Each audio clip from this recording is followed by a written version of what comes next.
Good afternoon, everyone. Thank you for having me here in Chicago. It's always a pleasure to be here. I've got a lot to say, so without further ado, let's talk about the future of robotics. I'm sure it's something that you all have given a great deal of time thinking about. But my assertion is that 1,000 robots are better than one, and let's go find out why.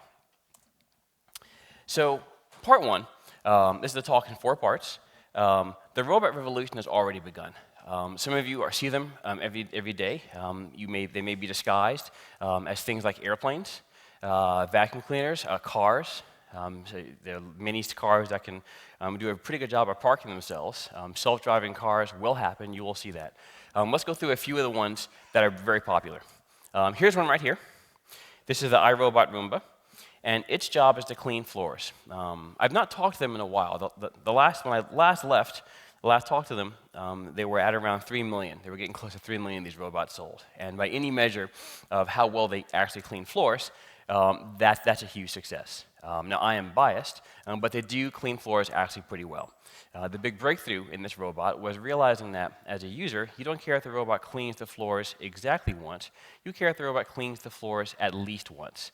So if the robot bounces around randomly and covers some areas 15, 20 times, that's okay, as long as you're not there to make fun of it. And that algorithmic simplification, so it does not require you to vacuum the floor in a nice linear, what's called a boustrophodonic pattern. You can move randomly. Let them create simple algorithms that give randomized complete coverage, but then do some really stellar engineering on making one of the world's most efficient vacuums, and obviously it's self-propelled. So good stuff. Useful robot. Here's another useful robot. This is Honda's ASIMO. That's the robot right there in the middle. This robot's job is to help people. And humans have spent the last, I don't know, maybe 15,000 years building human-sized and human-shaped world for us to live in. So if the robot's going to be useful for people, it has to be able to climb upstairs. So it's going to need to have 2 legs. It's going to need to be able to reach up into the cupboard and pull a cup out, so it's going to need to be about 4 feet tall. It's also going to need to be able to go get the newspaper off the front lawn and take the plastic off and open it to the science section. So it's going to need hands to do things like that. So robots that help people sometimes might need to look like people. Here's another robot. This is the iRobot PackBot, and the robot's over here. If you're these 2 warfighters and you have this cave to explore, you can either go in yourself or you can send the robot in. What do you think they prefer? Exactly.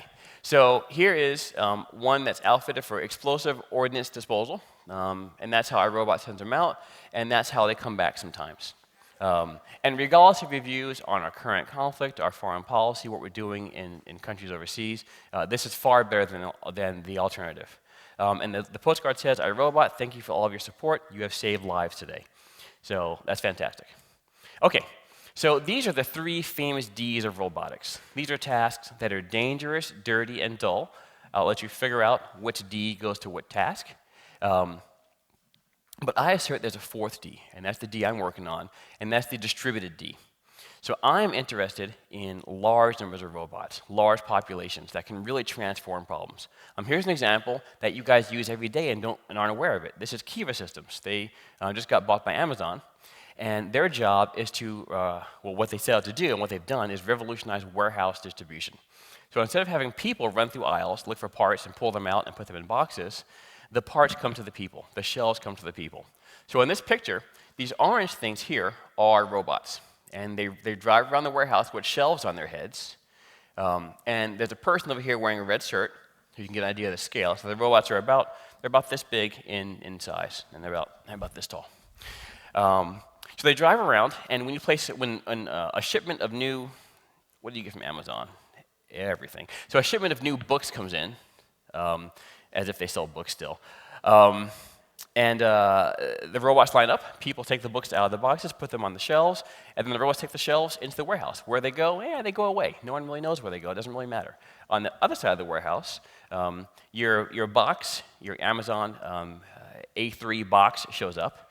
And then they have to take this book and put it in the box. So again, the shelf with the robot lines up. The robot lines up with the right shelf. The person takes the book off the shelf, puts it in the box. The robot takes the shelf away.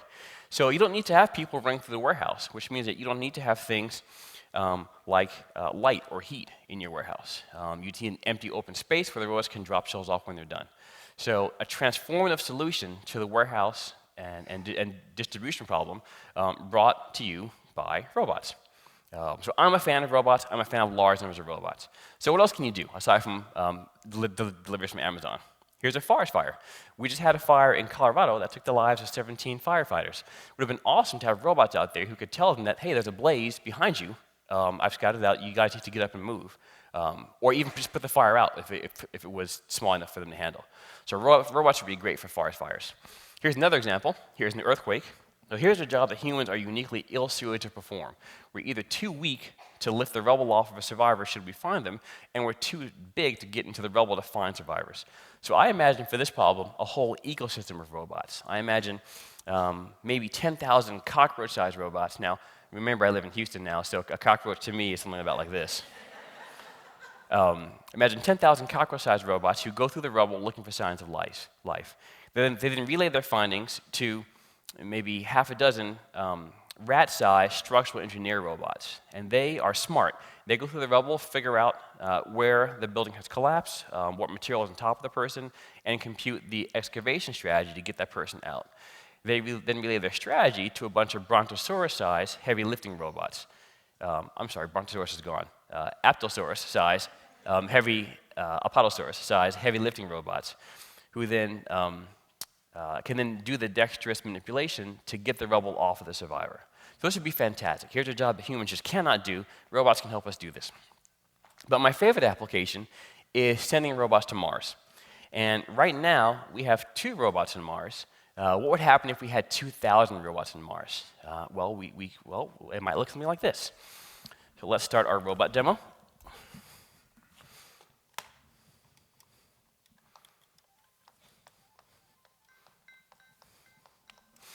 Okay, for this demo, let's pretend that our robots have just landed on Mars, and they landed right here. For this demo, I'm going to be controlling one robot. In particular, this one here that has the fast flashing blue light is the one I'm going to be driving. All the other ones are going to be listening to what I'm doing.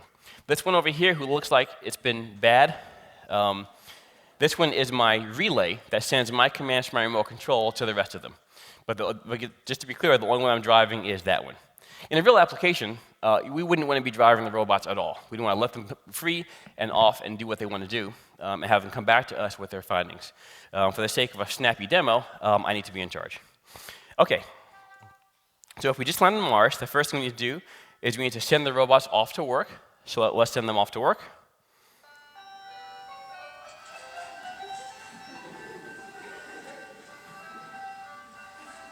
So I've asked for 7 robots to make a chain.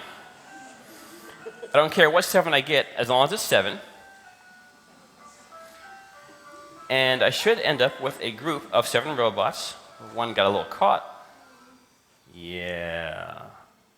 That's the joy with live robot demos. We'll have to help them just a little bit. 1 and 2. Great. There we go. So there's 7 robots playing with me. 1, 2, 3, 4, 5, 6, 7. And then these robots here are hanging out, waiting for their invitation to join the train. So this would be fantastic to explore Mars if maybe one robot knew where to go, or more likely, if the human only wanted to control one robot at a time, send that one off to the destination and have that lead all the other ones to their goal. Once you get to somewhere you like, you then have them all cluster to that location.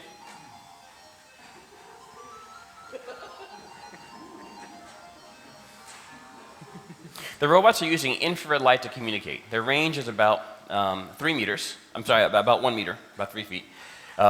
Which means that the robots who are over here need somehow, some way to find out how to get over there. Thankfully, they have neighbors in between where they are and where the goal is to help them cluster to one location. And we'll go into details of how these algorithms work later on in the presentation. But for now, they've all clustered. Okay, we can give them disperse.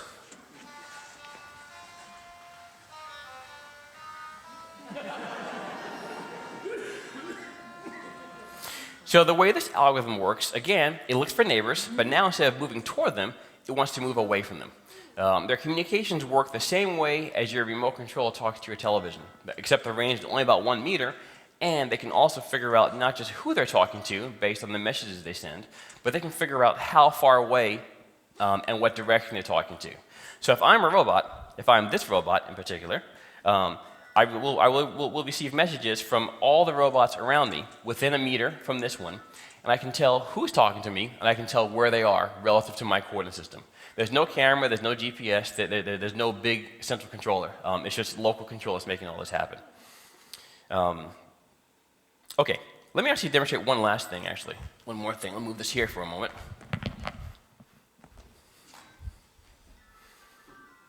Okay, so we've had musicians here at the Humanities Festival. For those of you who are musically inclined, every 5 seconds, this robot plays a middle C. And you can see and hear that spread through the network as the information starts at this one and then gets relayed from robot to robot to robot.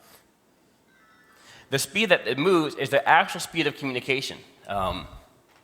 So it moves at around 4 meters per second, which is not very fast as far as communications go, but it's much faster than they move, which is only about a quarter of a meter per second.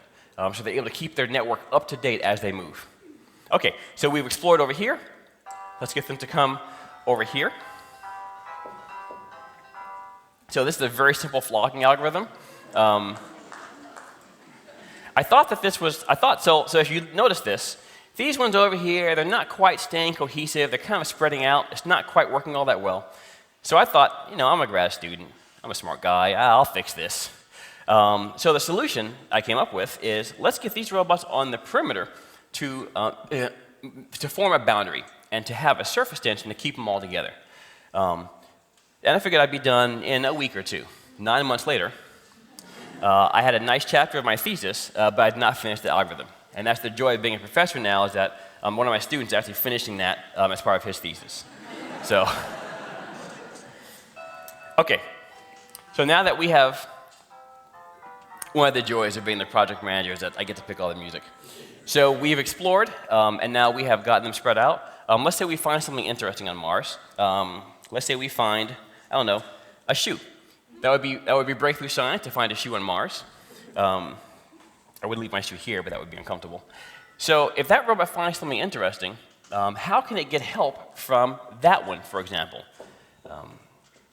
I'll ask the audience, how can that robot, if it needs help from this one, how can this one get its way from there to there? Just, I see people doing charades, fantastic. So they can do a relay from where it is through the network to get to this one here.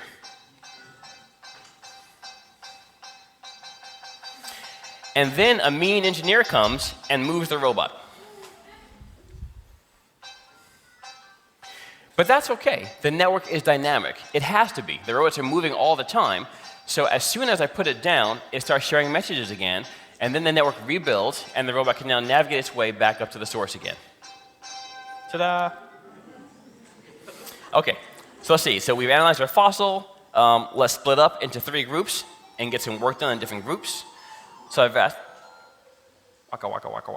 So I've asked them to form 3 different groups, red, green, and blue, and they pick their group based on their name. They take their name, they divide their name by 3. What, your names aren't divisible by 3?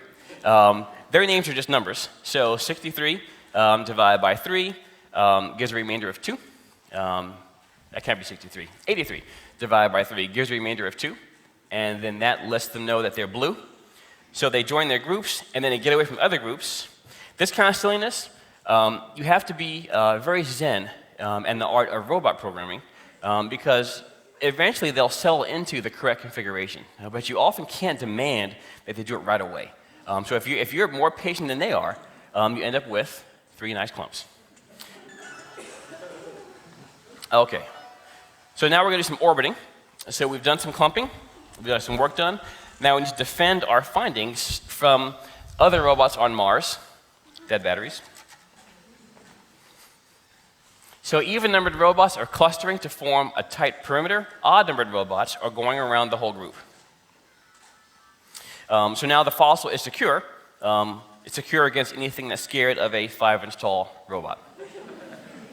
The last thing I'll show is my favorite. This is a sorting algorithm. Are there any computer scientists in the room? One, two, a few. All right, so this is a distributed physical bubble sort for the computer scientists. For the rest of us, the robots, I want them to leave Mars in an orderly fashion. In particular, I want them to line up based on their ID. This robot here is special. It's the blue one. That's the one I've been driving. The only reason it's special is because it happens to have the lowest ID of all the robots out here.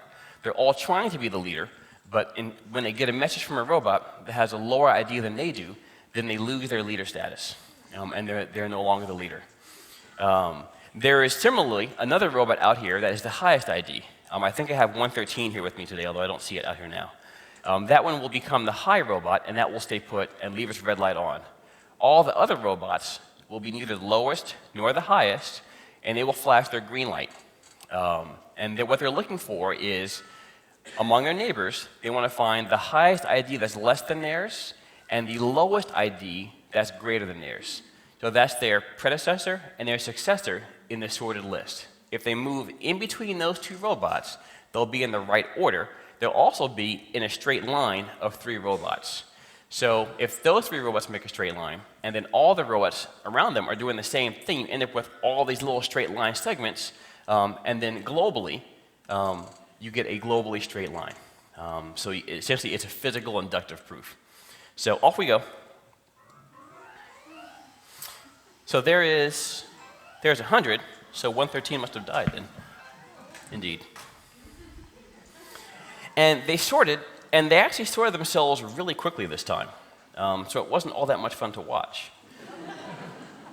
But they've done a really nice job of getting themselves arranged in order and in a straight line. As far as robots are concerned, this is perfectly straight. I can mess with it a little bit, because it's more fun when they make some mistakes. Dum-da-dum-da-dum. Okay. So again, they're doing their best. Ones with their flashing red lights find themselves in a neighborhood where they can't see a predecessor and a successor, so they're trying to move toward the red one to get into a better neighborhood. But it's still stabilized again. The fancy word for this is a distributed algorithm. Each robot is only using its local neighbors to know what to do. And this algorithm is what's called self-stabilizing. No matter what I do to it, they will always converge to this same final goal state. Okay, well, there we go. Let's get all the robots back home.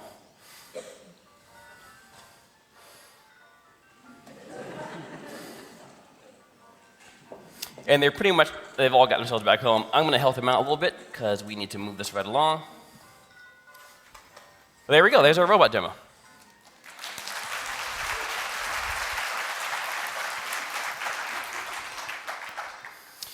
So what I prepared to talk to you about today is some of the background behind where these algorithms come from. How do you come up with this stuff? People ask me. So it turns out that there are lots of systems that have been doing these things for a long, long time. Here's what the lab used to look like at our robot years and years ago. First, let me show you some of the cooler videos. So here's one where we had all 104 robots out exploring. And what you're going to see is you're going to see 4 different types of robots. Blue robots are on the boundary, and they're going to ask the red robots to push them forward into the building. The treasure that we wanted them to find is hidden over here. This could be I don't know, whatever you may want to find. If you're the government, you may want to find chemicals. If you are a rescue team, you may want to find survivors. If you're hungry, you might want to find cookies. So that stuff is right here. And white robots are going to lead the humans to the treasure. Green robots have low batteries. They're going to go back and go charge. This video is sped up about 10 times. So you can see the blue robots on the perimeter, and the red ones are pushing them forward. Once the blue robots get to walls, they lose their blueness for the most part. The treasure's hidden over by those tables. The robots have already found it. Now let's go back off. We can see the guides. They're going to lead us to the treasure. There we go. So there's the guide robots over there, and here's some green robots going back to go charge. When we're all done exploring, we have to get all the robots, we have to recover them all from this environment. And here we are doing a structured recovery, and we're building what's called a maximum leaf spanning tree, which does not make sense now, but will make sense in about 10 slides. And we got them all to one location. The keen of eye will notice that one robot didn't quite make it home that day. We had 104 robots deployed, one didn't get back home. That's less than 1%, that is just fine. We had other problems that day too. So, turns out when you're 5 inches tall, the world is a pretty big place.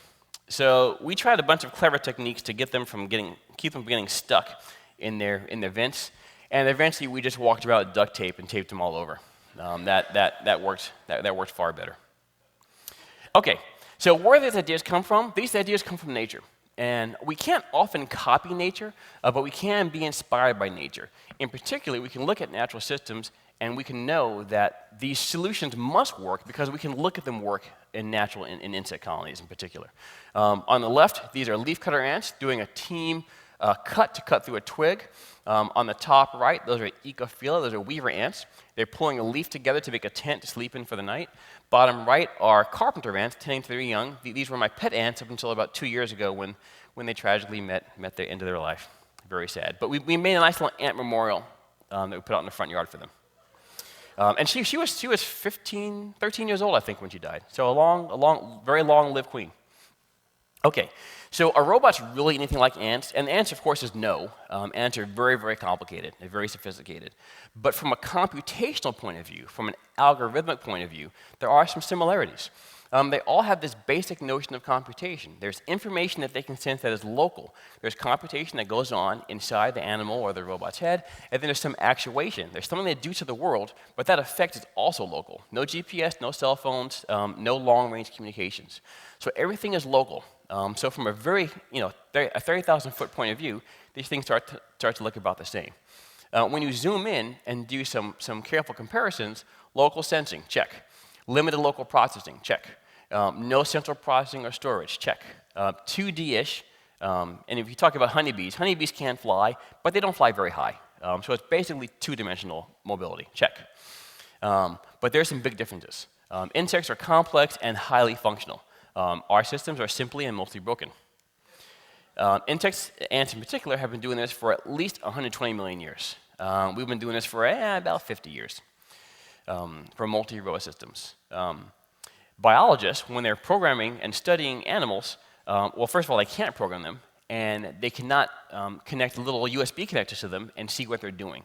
So this is an advantage that robots have, is that we can know exactly why they made the decision they made at any given time. So from a biology point of view, being able to reprogram your insect to test a hypothesis could be very powerful. And I've been working towards and within sight of biologists for many years, with the hope that someday we can figure out the right scientific experiment to do as a collaboration. And we're getting close with some manipulation experiments I'm working on, which is very exciting. So this is why I like to study insects. There are a lot of similarities. Here's one of my favorite diagrams. This is from Thomas Seeley at Cornell. And I know the text isn't very legible, but it says things like probability of continuing to forage from nectar site B, the foraging rate from nectar site B, how strong the bees are dancing for nectar site B. So this is a honeybee colony that's been presented with two different sources of nectar, nectar A and nectar B. And they have to decide, which site do we want to forage from? Which nectar is higher quality? Which one should we recruit more foragers to? And they make local decisions based on the quality of the nectar, how far it is, to allocate their foraging resources to the different nectar sites. So that's what the biologists want to do. For the computer scientists in the room, what does this look like? I saw a computer science hand over here somewhere. It's a flowchart. This is a program. This is beware. I can take this and put some semicolons on this and compile this and turn this into software for my robots. At least that's the hope. The advantage is that the biologists get me to test their algorithms, and I get software that's been debugged, get it, for 120 million years. Okay, so off we go. Here's another insect that biologists have studied a lot. This is a cockroach, and cockroaches are fantastic. Well, they're kind of icky, as much as I like insects, but they're fantastically well-engineered animals. They've been around for at least 300 million years. We have records of them in the fossils. So whatever they figured out, they got it right a very long time ago. And among the things they've got right is these organs up here. These are called cerci, and they're covered in hairs. There's hundreds of hairs per cerci, and those hairs are sensitive to air currents. So if you start to move toward a roach, and if you let any air get there before your hand gets there, the animal starts moving very, very quickly. It's one of the fastest escape responses in nature, and it works by these sense organs compute the direction of the incoming gust of wind. It goes to a very big axon that goes to these very big muscles, and the roach is moving real quickly. So to summarize, engineer systems, very limited sensing. Cockroaches have hundreds of sensors on their cerci. The computation that the roach has is indeed limited, but because it can do all of it in parallel, it can outcompute some big fancy algorithms and robots can do. The engineer systems that we build are pretty simple mechanically. These roaches are not simple mechanically at all. They're very complicated. When you get it all together, the animal starts to run between 8 and 70 milliseconds after the first puff of air. Let's put that in context. This projector that's redrawing the screen, it takes 16 milliseconds to draw each image on the screen. Your eye can't see anything faster than 16 milliseconds. So if you got against a fast roach, the roach would be moving before you could see it was moving. That's how fast they are. It's fantastic. So here is, let me back up a little bit and get my sound back on. So why else would you want to talk about cockroaches? Here is a robot doing what engineers called disturbance rejection.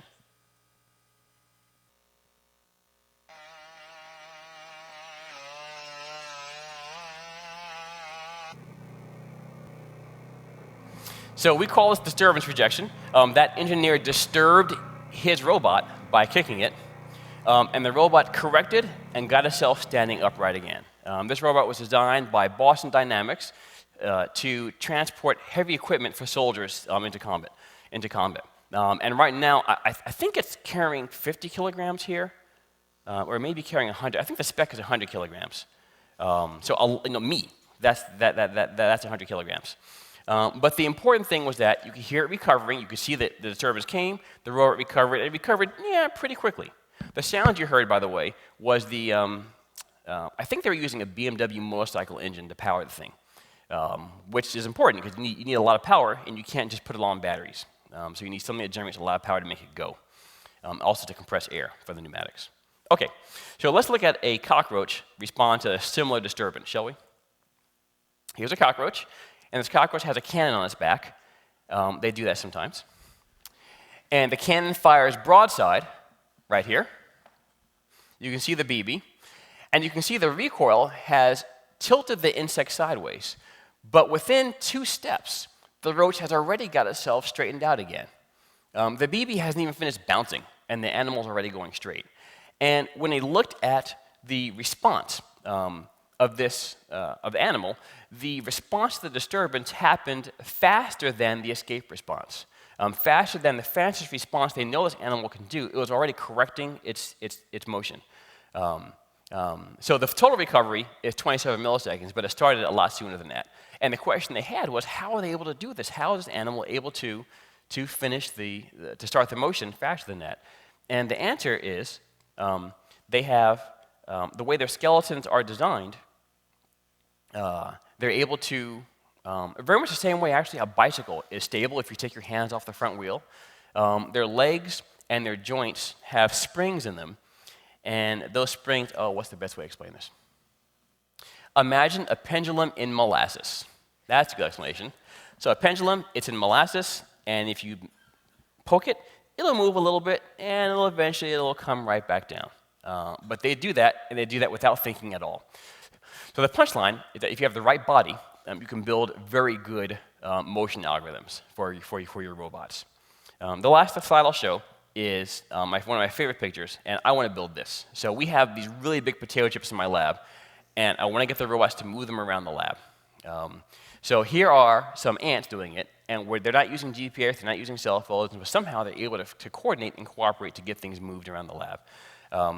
So this is what I'm working on right now with my students. It's multi-robot manipulation and using these kinds of natural analogs to understand how these animals are using, what we think they're using is force feedback, communication through force. As one animal pulls, her nestmates can feel the tug, and then they can communicate with that. That's what we think is happening. So we're going to build that and test that and see if that works. Okay, so that's biological inspiration. So this is what I just said. We're going to skip this. So now what do I actually do, though? I'm a computer scientist. So I need to do things that have the word algorithm in them. So here's the computational model of my robot. It's very simple. It's a circle with a line. But I do lots of robots, so I need lots of circles and lots of lines.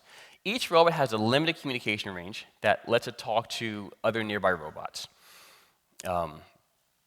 And then when you take those communication ranges together, you end up with a global network. So that means all the robots, even though they can all talk locally, you can get a message from point A to point B through the network.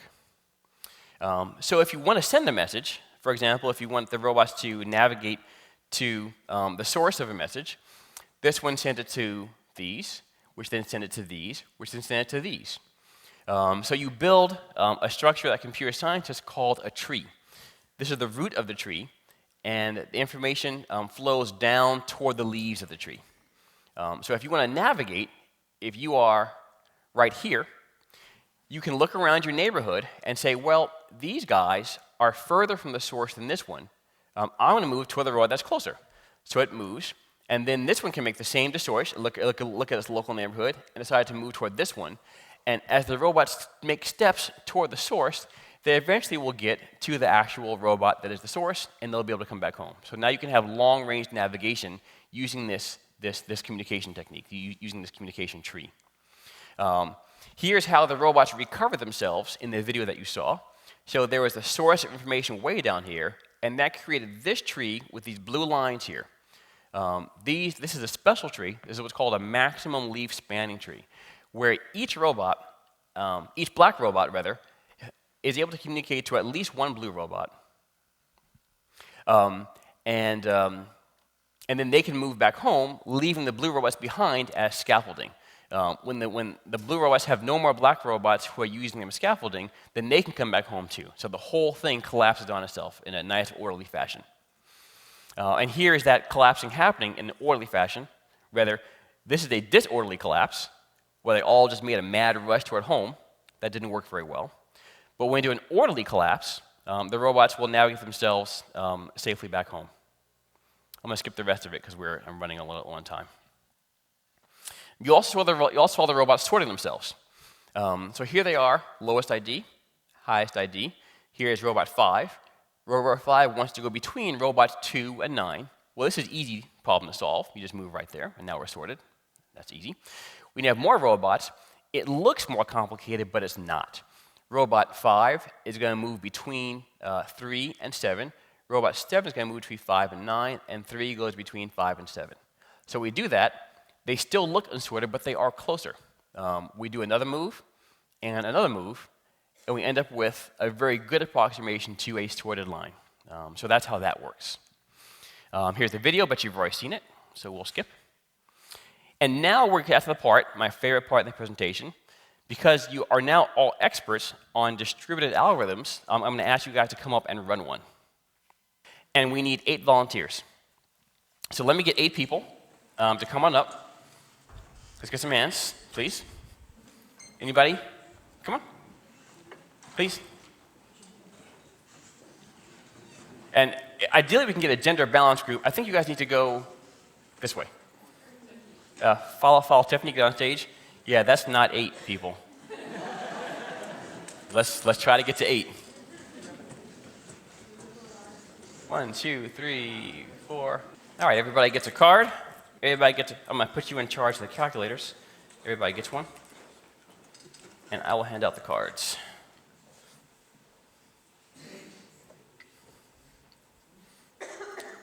Coming up, Piper. So everyone gets a calculator, everyone gets a card. Card, and card. One more. Okay, let's get you guys to come where the light is shining so people can see you. I'll ask that you hold up your cards so that everyone in the audience can see that indeed your numbers are actually different. I know the 240s, cut me some slack. So what I want you to do is I want you to take all 8 of those numbers and compute the average of those numbers. But wait, I don't want you to add them all up and divide by 8. That's far too easy. What I want you to do instead is do it using a distributed algorithm. So the way it's going to work is each of you take your number and enter it onto your calculator. Yeah? Okay, pass all the cards down. You won't need them anymore. Pass them down this way. Or that way. I see how this is going to go already. Okay, so you all have your different numbers on your calculator. Go find a partner. Just a partner? Just somebody? Oh, boy.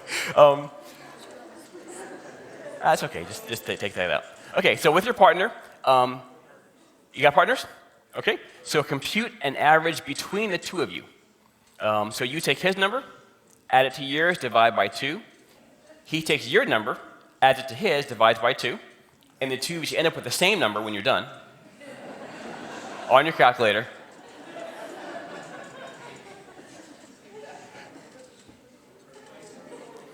That's right. Put the new average on the calculator. So both of you, when you're done, you have the same number on your calculator, yes? Okay, now I gotta find a new partner. And take their new number and compute the average between your new number and their new number. But pairwise, yeah, you need to go.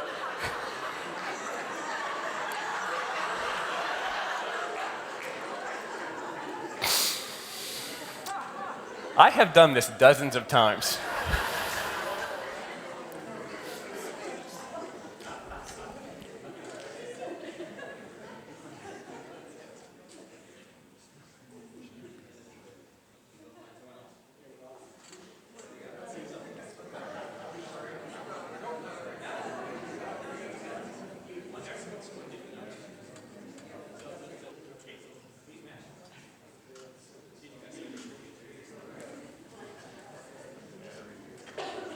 Okay, so I must say I'm not surprised. Middle school students get it right every single time. High school students, professional engineers, it's a train wreck. So they're at least as good as professional engineers. While the computers keep on mixing and matching, keep it going.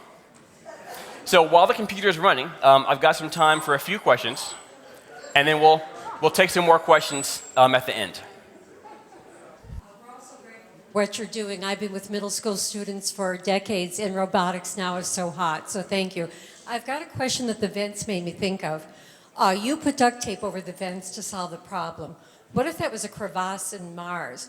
Would there be a way of that robot that, doesn't want the other robots to follow them to communicate, and then how do you know it's their battery didn't go out? Right, that's a fantastic question. So if you're on Mars and you have a robot vanish, ideally, so if you're lucky, the last thing you can say is, "Don't go here." That would be great. If you're not lucky, then the best thing you can do is notice that, gosh, has anyone heard from 87 lately? Where is 87? Let me send out the message. Where's 87? And presumably, when you don't get that back, they can all decide, okay, 87, I last saw 87 to my left, and then maybe you last saw 87 to your front right. So we can compute amongst locally where 87 was last time and say, you know what, let's not go there. Or we can say, you know what, 73, go check that out. So with the right software and local information, you can detect and then recover from that. And detecting voids in your network is the same thing as detecting a boundary. If you know where the extent of your network is, then you can use that exact same software to find, gosh, here's a boundary, but this boundary goes all the way around on the inside of the network. So I've got a void.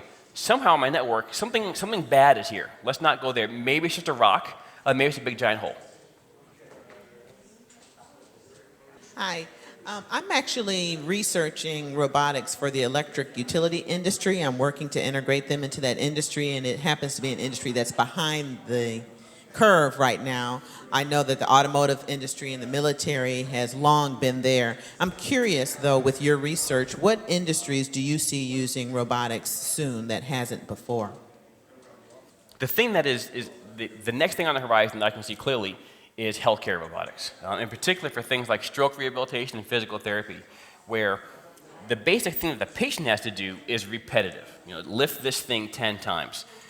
This is not a qualified trainer will lose her mind watching a whole day of patients do exercises 10 times and counting how many times they do it, measuring the angles, measuring how much force they apply each time they do it of all the 10 times, plotting that data over a month-long history. Humans just, this is mind-numbingly boring. Robots love this stuff. Robots eat this stuff up. So a human-robot partnership where the human is monitoring the patient's progress and giving new techniques and new activities, the robot is keeping track of the day-to-day tasks and monitoring. You know, you've got 15 degrees of joint angle today. That's your highest joint angle ever. I'm going to email you a little gold star icon. So motivations like that. Has anyone used a Fitbit or any of the personal training devices? And they give you little badges. You walk 10,000 steps. They get a little badge. That little digital badge, it's not even a sticker. But it's such a huge motivator. So having a robot that can tell you that when you're training would be huge. I think we're done. So let's get you guys to line up, and let's see what you have. So read only the first 3 digits. 65. Oh, sorry, excuse me. 64.5. 64.9. I made an error, but it's close to 65. Okay. 65. 65 and a wobbly fraction. 64.9. 64.5. I rounded to 65. So not only have they all converged to approximately 65, but I'm pleased to say that that's actually the right answer.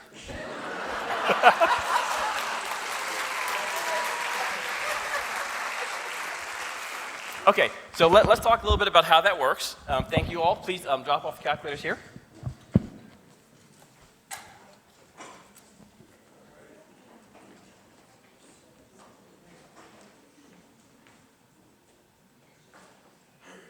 All right, the numbers I gave them were a spread of numbers. There was some number that was the smallest, I believe it was 10. There was some number that was the largest, I believe it was 120. There are 2 ways to think about what happens to that distribution of numbers that I gave them. The first way to think about it is imagine the smallest number. No matter what number 10 pairs with and averages, it's going to get bigger than 10. It's going to get larger because there's nothing smaller than 10. It can't get smaller.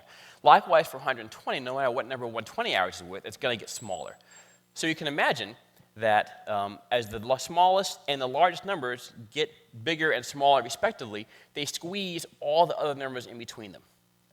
For the mathematically inclined, we can talk about variance.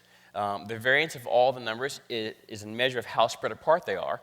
When you do a pairwise average, when you're done with that pairwise average, you reduce the local variance to 0.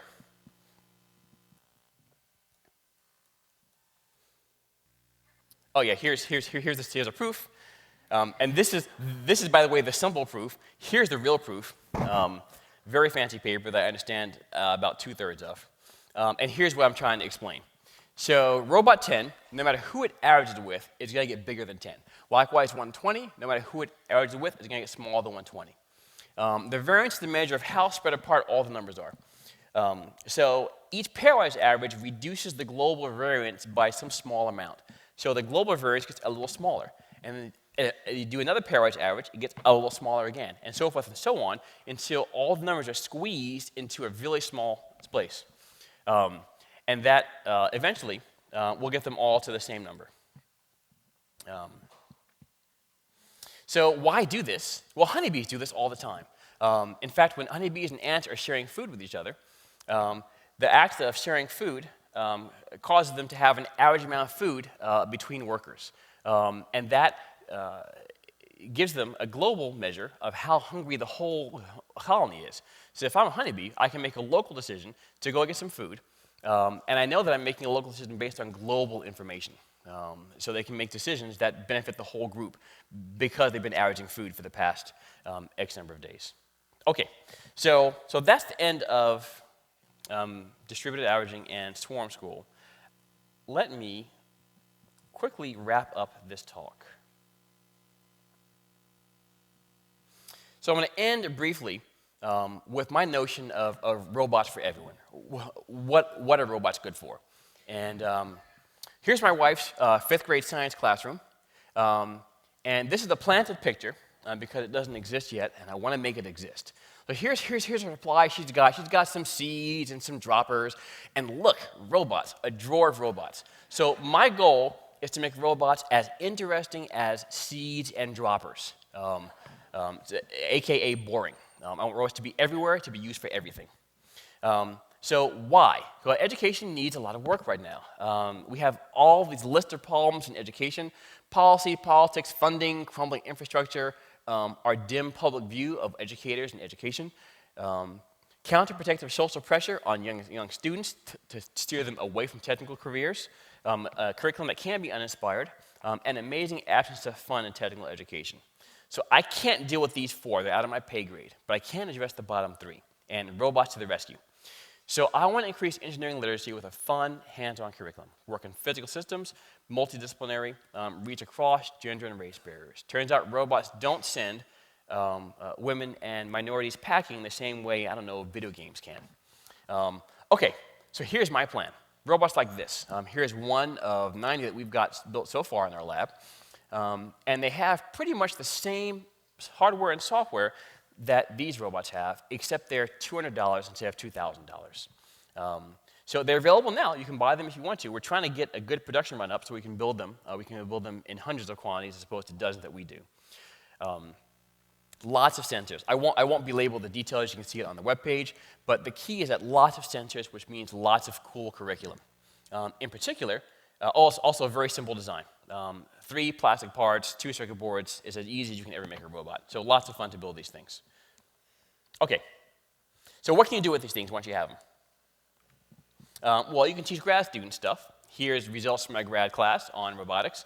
But it's not surprising that grad students can use robots. They're paid to do that, in fact.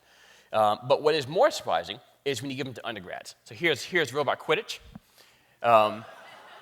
And the snitch is right here in gold. There's quaffles, bludgers, and seekers out here, 2 teams, and way more fun than you ever want to have with robots. So you can see students down here clapping and cheering. That's a good day, and that's what you get when you start to use robots. And that brings us to our ultra-brief autobiographical sketch. Okay. So, like every good engineer, I was hatched from a cardboard box, which is fantastic because cardboard boxes are excellent construction materials. I then went on to model trains, which then led to the acme of all mechanical engineering prototyping, Lego sets. Video games, which were not the gigantic things that they are today. They were simpler and easier for high school students to program. And through all these toys, I'm learning more and more engineering. Ending in Rover, my first robot, which was a fantastic way to squirt my parents in the ankle with this water gun right here. That led to my ant colony. Here's my ant condo, the ant again. Led to the robot ants. And here I am graduating. The one right there is mine. Went to iRobot, built the robot swarm that you see today. And then that inspired people to write cool things about cool robots. So here I am in DC at the Smithsonian. Here's a 3rd grader who was inspired by the robots to do a report. The author is down there at the bottom. 4th graders made me a quilt, which was useful when I was defending my thesis. And Time magazine noticed the robots. They had me in their issue. Science of Star Wars asked me to come out and film with R2-D2 and C-3PO, which I thought about for like 15 milliseconds and went out there.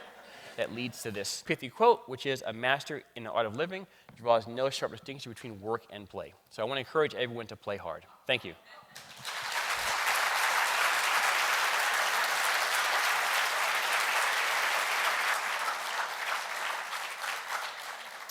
So my clock says I've got 5 minutes for questions. So there's a mic somewhere that will appear in the hands of somebody. Sorry. So I'm assuming you're familiar with Asimov's 3 laws of robotics. I'm curious, as robotic systems become increasingly complex and I guess you could say smarter, at what, any thoughts on how you see the intelligence that we develop for robots, not just improving in intelligence, but in their ability to self-regulate? Okay, so the 3 laws of robotics. 1, a robot may not harm a human being. 2, a robot must obey orders given to it by a human being, except where such orders would conflict with the first law. 3, a robot must protect its own existence, except where such protection would interfere with the second or the first law. Those are Asimov's 3 laws of robotics. So if robots could follow these laws, they'd be friendly, they'd be warm and fuzzy, they wouldn't take over the world. The problem with this is that robots can't read. Robots don't know what these laws say. Robots can't cross the street now, much less protect anyone else from crossing the street. There are no robots right now that can tie shoes. I respectfully submit, if you're going to take over the world, you can't trip over your shoelaces. So I'm being facetious, but we're a long, long way away from being able to encode that kind of abstract knowledge into artificial intelligence. The notion of protect your own existence is something that we have to explicitly write software for. The self-driving cars that are out there, these are things that they're wrangling with. People at Google and Carnegie Mellon and MIT are working very hard in trying to understand how can I encode those kinds of ideas into software that works in very unstructured settings. Roads are very unstructured. And it's hard. So let me answer a different question. If we do manage to get intelligent robots, if we do manage to get robots that are creative and independent thinking, are they then going to take over the world? And the answer to that, pretty clearly, is no. Or rather, a very strong I don't know. I'm leaning towards no. And if I build something that's intelligent, why is the first thing it's going to do with its intellect is kill me? That seems counterproductive, at least from its point of view. There's another answer if you listen to Ray Kurzweil and other people. I've got some screws down here, we've got Google Glass, I've got a phone in my pocket that tells me everything I need to know. As these things get more integrated, we might become the robots that we're worried about. So it may be the case that we don't have to worry about robots taking over, we'll just take over. And then we're back to the same old, not voting for people who want to do bad things in bad places with bad robots, because we will be the things we're worried about. Go ahead. I heard something on the news the other day that there really is a worldwide shortage of real bees, and they were saying about how they're developing these robotic bees. Yeah. How long do you see it until, Not gonna or happen. could they ever Not replace the gonna real happen. bees? Colony collapse disorder. It's a very big deal, and we're going to start to feel the bite of that as more and more of our food and our fruit becomes imported from who knows where because we can't grow it here anymore. But the RoboBee project, which is what you're talking about, this project went out of Harvard by one of my good friends, Radhika Nagpal, and her colleague, Rob Wood. They're just trying to get things that can flap. So they're so far away from getting a fully integrated honeybee. The honeybee neural tissue, where's my wife? There you go. The honeybee neural tissue is, my honey is a science, my wife is a science teacher, and she was a honeybee for Halloween. And she had honeybee fun facts all ready to go. One of them was the honeybee neural tissue is the densest neural tissue in all of nature. The honeybee flight motor is one of the most metabolically active muscles in all of nature, aka can produce lots of energy. Their colony organization is phenomenally complicated. They've evolved basically to outcompete the nectar and pollen gathering animals that they live around. So our notion of creating an integrated system that can do that, we won't see that in our lifetime. That's not going to happen. We're going to end up doing, what they're doing in China, is going around with paintbrushes and have a little thing of pollen, and they paint the things with pollen, and they go tree by tree, flower by flower to get almonds to grow. Question down here. Where'd the mic go? Go ahead. Be nice and loud, please. The medical world seems to be getting ready to use or are using robots to do surgery, and I really would like to hear your take on that because that's a little... It's a little scary. But it's actually really good. So let me give you an example of hip replacement surgery. So hip replacement, the way it works is that hip, there we go. They go in there, and they have a ball in the socket joint that fit perfectly together, which is great, but that socket has got to fit into where your socket used to be on your hip. So right now, the doctor has to be a sculptor, and she's got to get in there and carve away bone here and carve away material here so that these two things match, because you want a good solid bond for the bone glue. Some doctors are good artists, some doctors are less good artists, but I would submit no doctor can get it down to sub-millimeter precision. That's what a robot can do. So robot surgery is not what you see on science fiction, where you close your eyes and the robot shows up and does all kinds of things. No, the doctor shows up, the doctor plans the surgery, the doctor plans where the incision's going to be, the doctor plans what's going to happen, and then the task that requires not thinking but high precision is where the robot takes over. So the doctor ideally has a nice 3D scan of where your hip is. You're under, I'm not sure how they keep you rigidly fixed and how they know where you are, but they get a good fix on where you are. Once they go in there, now the robot can do machining to the same precision as they do in Detroit, which is fractions of a thousandth of an inch. Super accurate precision machining over here. Once they get that so that where they like it, super accurate precision machining over here. They put the glue on. These things fit perfectly now. So this is, again, the same thing I mentioned about the rehabilitation. Human and robot partnership, where you've got the best of both talents, is what you want. So if I were having a hip replaced, I would definitely want a robot to at least do that part of it. So where's the microphone? Over here. So getting the biology inspiration, your demonstration had a leader, but there are certain swarms where they accomplish very, very complicated tasks. Can you raise your hand or something? Oh, here I am. And nobody seems to be in charge. The termites can Yes, rebuild. That's right. No one is in charge. No one is in charge, and yet they manage to get all this stuff done. That's right. Very, very complicated kinds of things. Is there progress in figuring out how that happens? Well, if you can read my last recent papers, and that's basically where we are. So between people like myself, there's about maybe 20 to 30 of us worldwide who are really working on this kind of distributed algorithms, multi-robot stuff. And there's a gazillion biologists who've been doing it for 400 years. Right now, if I had to guess, we are 100 years apart, maybe a little less than that, maybe 50 years apart. But we can see we're aiming at each other. We're trying to get there. Every now and then, somebody in the biology side used the robot. There was a really cool paper with cockroach robots where they painted robots to make them smell like cockroaches, and they can influence the behavior of cockroaches with these robots. It was really cool. Then there's another paper on foraging, where they had robots who would go out and forage for stuff and leave trails, and that was inspired by biology. So there are occasional teamworks. I'm working on manipulation, but there's the technical gap between what the natural systems can do, what they can sense, how much they can sense, how dexterous they are, how well built they are, how much they can compute. We can't bridge that technical gap. So we can glean inspiration from how they solve the problems, but we can't use their solutions because we can't build their hardware. So we're working on it. We're working as fast as we can. As quickly as I can get grants written and get students out, I'm doing it. But we have a ways to go. But your observation is dead on. The queen is not in charge. She gets fed and she lays eggs. That's all she does. The magic is in the interactions of all the individuals, and that's where all the intelligence comes. We're going to take the last Okay. question up here. We have a last question up here? Okay. I have a question about the human and computer interaction on physical therapy.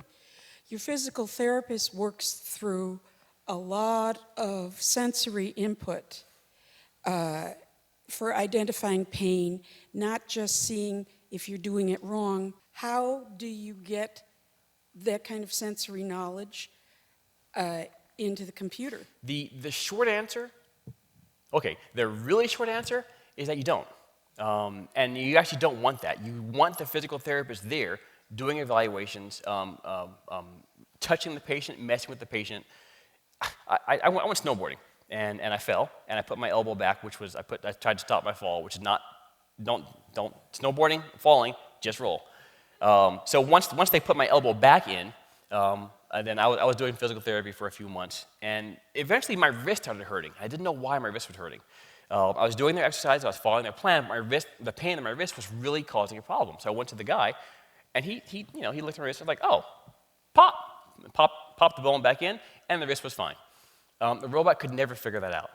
So there's got to be, the right way to do these kind of things is there's got to be the right division of labor between the human diagnosing and sensing and evaluating and understanding pain. What does pain mean? I can program a computer to, if the person is screaming and hollering, don't do that. I can put a big red button on the robot that says stop if this hurts, and the user can push the button. But the robot's never going to understand pain the way we do because it's never going to feel it. So basically, there's a certain amount of job security in the fact that we're not going to be able to duplicate this. That being said, when I am doing my, when they did my initial evaluation, and then when I'm doing my exercises in physical therapy, I've got a shoulder that tries very hard to fall out. So I have to try very hard to keep it back in, and I've got to do different exercises, and knowing what my range of motion is on my shoulder joint would be useful. Knowing how much weight I can do in certain exercises, so I can say, I'm down 5 pounds on this range. I need to get that back in shape, because if I don't, I know that a month from now, I'm not going to be able to wash my hair in the shower because I can't get my arm above my head. So having metrics would be really helpful for me, and other people too as well. One of my colleagues at Rice, Marcy O'Malley, is doing a lot of work with stroke rehab patients where they put their arm inside a robot arm, and the robot arm can measure what they're doing and then help them. If they can't get to their full 10 degrees, can give them a few more degrees of motion and so forth and so on, and seeing very good results. So I hear your concerns, but that's not how it's going to actually be. Okay, well, thank you very much for coming.